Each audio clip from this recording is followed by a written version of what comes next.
नमस्ते दोस्तों। इसके पहले हमने मेजर डिजास्टर्स के बारे में जो बात की थी वो था फ्लिक्सबोरो डिजास्टर, जो साइक्लोहेक्सेन रिलीज होने की वजह से हुआ, और दूसरी केस थी सेवेसो डिजास्टर जो डायोक्सिन रिलीज होने की वजह से हुई। अभी हम बात करेंगे मेक्सिको में जो हुआ था एलपीजी टैंक फॉर्म का फायर एंड एक्सप्लोजन फिनोमिना, जहां से आपको पता चलता है कि ये मेजर डिजास्टर में कन्वर्ट हुआ है। और ये फोटोग्राफ जैसे ही आपको बताता है कि फायर, और उसके साथ में ये जो स्टोरेज टैंक्स बताती है, स्टोरेज टैंक्स आपको इंडिकेट करता है कि यहाँ पे एक्सप्लोसिव केमिकल स्टोर है। क्योंकि नॉर्मली आप जो गैसेस फॉर्म में जो फ्लेमेबल और एक्सप्लोसिव केमिकल रहते हैं उसको स्पेरिकल टैंक्स में स्टोर किया जाता है, और जो नॉर्मली लिक्विड या लिक्विड प्लस वेपर मिक्सचर रहते हैं जो एक्सप्लोसिव नहीं है, फ्लेमेबल हो सकते हैं, तो उसको सिलिंड्रिकल टैंक्स में स्टोर किया जाता है। तो उसके लिए साइंटिफिक रीजन भी है, क्योंकि जैसे ही प्रेशर जनरेट होगा तो यहाँ पे सेंटर वाला जो प्रेशर है वो डिस्ट्रीब्यूट होना चाहिए। तो यहाँ पे स्पीयर में अगर सेंटर में प्रेशर जनरेट होता है तो वो स्पीयर की वजह से यानी कि रेडियस थ्रू ये प्रेशर डिस्ट्रीब्यूट होगा और यूनिफॉर्म प्रेशर यहाँ पे मेंटेन रहेगा, जो शायद सिलेंडर में नहीं हो पाएगा, और जिसकी वजह से वहां पे बॉटलनेक या जो वीक पॉइंट कहते हैं हम, वो वीक पॉइंट तैयार हो सकता है, और जिसकी वजह से लीकेजेस या क्रैक या फिर वहां पे एक्सप्लोजन या लीकेज होने के चांसेस ज्यादा हो सकते हैं। तो ये जो फायर एंड एक्सप्लोजन फिनोमिना है, ये आपको ओरिजिनल पिक्चर यहाँ से पता चलता है कि यहाँ पे स्पेरिकल टैंक्स थे जहाँ पे एलपीजी स्टोर था, लिक्विफाइड पेट्रोलियम गैस, जो आज के डेट में हम डेली बेसिस पे रेसिडेंस में भी यूज करते हैं एलपीजी सिलेंडर्स थ्रू। और यहाँ पे ये जो एक्चुअली पॉइंट्स अगर आप देखेंगे तो ये एक्चुअली बुलेट्स है। तो ये आपको दिखता है कि ये सिलिंड्रिकल पार्ट है, और उसमें जो एंड्स है वो एंड्स नॉर्मली हेमिस्फेरिकल टाइप में रहता है। तो ये भी एक्चुअली एलपीजी के कम क्वांटिटी में टैंक फॉर्म आपने देखे हैं। तो यही जो पिक्चर था ओरिजिनल, उसको ही हमने यहाँ पे अगर देखा तो ये ब्लास्ट होने के बाद यानी एक्सप्लोजन होने के बाद आपको दिखाई देता है कि ये जो सिलिंड्रिकल टैंक्स थे जो हेमिस्फेरिकल एंड्स के साथ थे, तो यहाँ पे ये उसके पूरे स्ट्रक्चर चले गए हैं, ये स्ट्रक्चर कोलैप्स हो चुके हैं, और जो स्पेरिकल टैंक्स थे वो स्पेरिकल टैंक्स फायर और एक्सप्लोजन की वजह से यहाँ पे 100% वो डेब्रिज में कन्वर्ट हो चुके हैं। तो ये एक्चुअली फोटोग्राफ से पता चलता है कि ये कितना हेवी एक्सप्लोजन था। अभी ये एक्चुअली एक्सप्लोजन कैसे हुआ था, कहाँ हुआ था और क्यों हुआ था? तो ये एक्चुअली डिजास्टर जो है ये 19 नवंबर 1988 में हुआ था सैन जोनिको, जो मेक्सिको सिटी के पास है, तो जिसको हम सब अर्बन एरिया कहते हैं। तो ये मेन मेक्सिको सिटी के पास ही हुआ था, और ये 20 kilometre outside the Mexico city था। तो यहाँ पे अगर आप देखेंगे तो ये प्लांट में पेमेक्स स्टेट ऑयल कंपनी जो थी वो ये सब ऑपरेट कर रही थी। उसके बाद में ये जो स्टोरेज और डिस्ट्रीब्यूशन था, ये फैसिलिटी यहाँ पे अवेलेबल थी जो लिक्विफाइड पेट्रोलियम गैस की थी। अगर आप इसका हिस्ट्री भी देखेंगे तो मेक्सिको सिटी में सबसे पहले एलपीजी स्टोरेज कम था उसकी डिमांड की वजह से, और जैसे मेक्सिको सिटी की डिमांड बढ़ गई उसकी वजह से उनको स्टोरेज कैपेसिटी भी बढ़ाना पड़ी, और इसीलिए अलग अलग लोकेशन से अलग अलग कंपनी से यहाँ पे एलपीजी स्टोरेज स्टार्ट हुआ। तो यहाँ पे अगर आप देखेंगे तो एलपीजी जो स्टोरेज था, ये एलपीजी स्टोरेज 3 अलग अलग कंपनीज यानी कि रिफाइनरीज थ्रू यहाँ पे स्टोरेज होता था। और यहाँ पे जो स्टोरेज टैंक्स थे वो 54 एलपीजी स्टोरेज टैंक्स थे, जिसमें अगर आप देखते हैं कैपेसिटी तो 16,000 मीटर क्यूब की कैपेसिटी है। और यहाँ पे जो डेली बेसिस पे अगर आप एलपीजी स्टोरेज देखते हैं तो वो 5,000 मीटर क्यूब के बेसिस पे था। और यहाँ पे जो स्पेरिकल टैंक्स थे, ये स्पेरिकल टैंक्स जो मेजर या लार्ज क्वांटिटी में जो आप एलपीजी स्टोर करते हैं वो 6 थे, और जो बाकी के जो होल्डिंग्स थे वो नियर अबाउट 2,400 मीटर क्यूब। जैसे हमने सिलेंड्रिकल और हेमिस्फेरिकल एंड वाले सिलेंडर्स भी देखे हैं वहां पे, जिसको हम नॉर्मली बुलेट्स कहते हैं। तो ये उसकी कैपेसिटी थी 2,400 मीटर क्यूब, और जो स्पेरिकल टैंक्स थे उसका मेजॉरिटी केस में ज्यादा क्वांटिटी में वो स्टोर किया जाता था। तो ये अलग अलग रिफाइनरी से अलग अलग कंपनीज में यहाँ पे एलपीजी सप्लाई होता था, और यहाँ पे ये स्टोर होता था, और उसके बाद में ये मेक्सिको सिटी को सप्लाई किया जाता था। तो ये एक्चुअली एक्सप्लोजन के पहले ही एग्जैक्ट क्या हुआ था, तो ये 48 जो टैंक्स थे, जो छोटे छोटे टैंक्स थे, वो यहाँ पे अलग अलग बिल्ड हुए थे और एपीआई स्टैंडर्ड्स वहाँ पे फॉलो हुई थी। और उसके बाद में जो रिफाइनरीज थे 400 किलोमीटर दूर, वहां से ये अलग अलग एलपीजी के टैंक्स यहाँ पे आते थे, बुलेट्स आते थे। और यहाँ पे अगर आप एलपीजी साइड पे देखते तो नियर अबाउट 11,000 मीटर क्यूब तक उसकी कैपेसिटी हो गई थी, जो अलग अलग एरिया से यहाँ पे आते थे।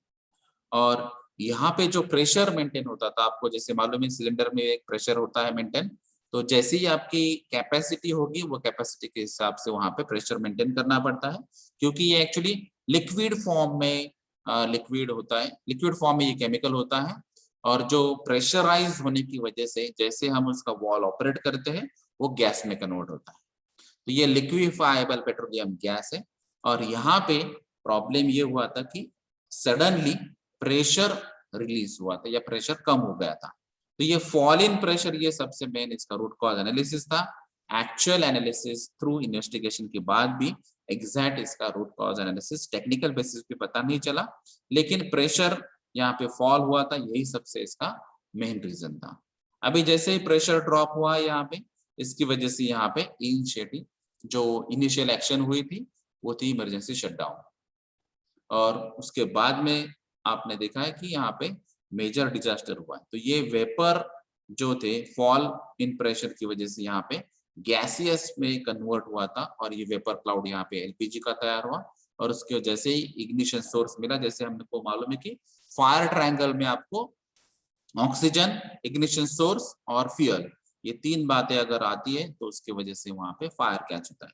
तो वैसे यहाँ पे एक्सप्लोजन में भी लोअर एक्सप्लोसिव लिमिट का कॉन्सेंट्रेशन अगर एयर में आता है तो यहाँ पे ये जो एलपीजी का जो मिनिमम कॉन्सेंट्रेशन लेवल था वो वहां पे रीच हुआ था और इग्निशन सोर्स भी मिला था और एटमॉस्फेयर में ऑलरेडी ऑक्सीजन अवेलेबल ही रहता है।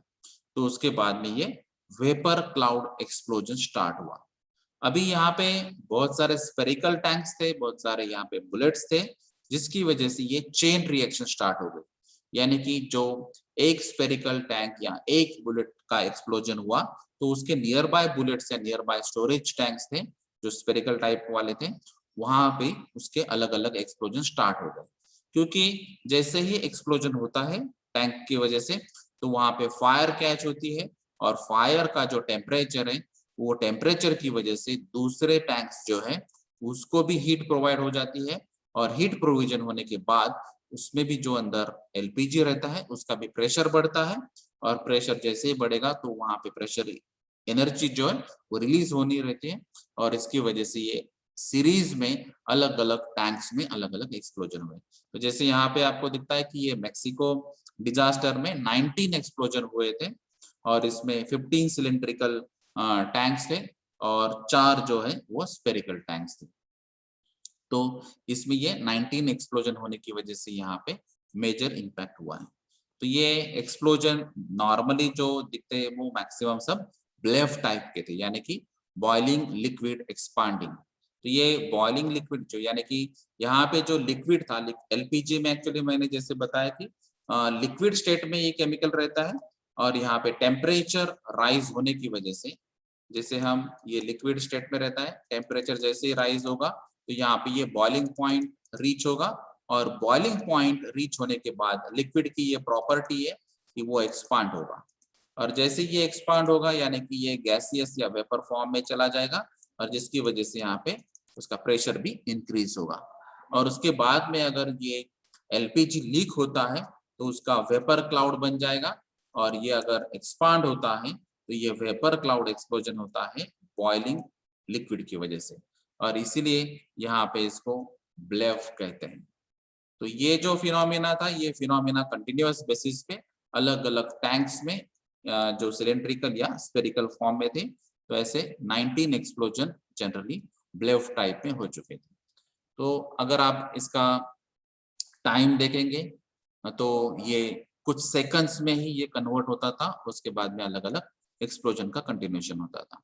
तो इसका जो इफेक्ट है ये नियर अबाउट 1200 मीटर तक गया था, यानी कि इसके जो वेव्स थे ये वेव्स का रीच जो है वो 1.2 किलोमीटर तक था, और जिसकी वजह से जो मेक्सिको सिटी के आसपास या जो कम्युनिटी थी, रेसिडेंशियल एरियाज थे, उसमें भी उसका इफेक्ट हुआ है। तो यहाँ पे अगर आप बात करेंगे तो ये बहुत सारे रेस्क्यूअर यहाँ पे आ गए थे, जिसकी वजह से इसका इम्पैक्ट या इफेक्ट जो है वो थोड़ा सा कम हुआ है। यहाँ पे 3000 रेस्क्यूअर्स पहुंचे थे और फायर फाइटर्स 200 लोग थे।